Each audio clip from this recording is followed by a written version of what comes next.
खाने और खिलाने दोनों ही आ गया।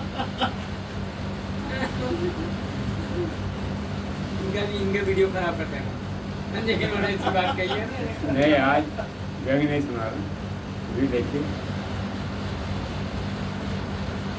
महासारदेव प्रणाम। दो पंक्तियों में नहीं हटना है, सुनना है आपको, सुनना है। कुछ में कुछ छिपा हुआ, कुछ नहीं विषय कुछ है ऐसा, कुछ नहीं विषय है कुछ ऐसा, कुछ का एहसास कराता है, कुछ नहीं में कुछ तो छिपा हुआ जो कुछ का राज बताता है। मीरा के नैनो कृष्ण बसे है, कृष्ण अलावा कुछ भी नहीं। मीरा के नैनो कृष्ण बसे है, कृष्ण अलावा कुछ भी नहीं। बुद्ध की आंखों में करुणा है, राजभोग सुख कुछ भी नहीं। थी राम के अंतस मर्यादा, कर्तव्य के आगे कुछ भी नहीं। अर्जुन को दिखती थी मछली, आँख अलावा कुछ भी नहीं। कुछ में तो कुछ नहीं, यही कुछ का विज्ञान जताता है। कुछ नहीं में कुछ तो छिपा हुआ जो कुछ का राज बताता है। सीमा पर प्रहरी के सम्मुख निर्देश अलावा कुछ भी नहीं। दुश्मन को सबक सिखाने में उसके अलावा कुछ भी नहीं। कृषकों को दिखती बस खेती, खेती के अलावा कुछ भी नहीं। मेहनत कश को बस मेहनत ही, मेहनत कश को बस मेहनत ही, श्रम के अलावा कुछ भी नहीं।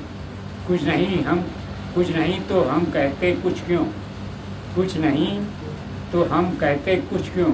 कुछ का तो कुछ से नाता है, कुछ नहीं में कुछ तो छिपा हुआ जो कुछ का राज बताता है। भक्तों संतों में भक्ति भाव, भक्तों संतों में भक्ति भाव, श्रद्धा के अलावा कुछ भी नहीं। साधक के मन आराध्य देव है, साध्य अलावा कुछ भी नहीं। गायक के उर में स्वर रहे, गायक के उर में स्वर रहे, मृदुगान अलावा कुछ भी नहीं। कवि के मानस वियोग चिंतन है, उसके अलावा कुछ भी नहीं। कुछ कुछ होता सबके दिल में, कुछ तो तूफान मचाता है। कुछ नहीं में तो कुछ, कुछ नहीं में तो कुछ तो छिपा हुआ जो कुछ का राज बताता है, जो कुछ का राज बताता है। और व्यंग की बात कही थी, तमाचा तो चल रहा है। अभी जिनकी बात कर रहे थे कि हम लोग वहाँ गए, वो नहीं हुआ, तो मैं कैसे जुड़ा हूँ और क्यों जाता हूँ। तो वे अप्यस सिवा कुछ भी संजोए नहीं है, वे अप्यस सिवा कुछ भी संजोए नहीं है। किसी के गम में वे कभी रोए नहीं हैं। जिनकी तारीफ में करने में थकते नहीं वो, वे जालिम बहुत दूर रोए नहीं। धन्यवाद। चुपके से काट गए।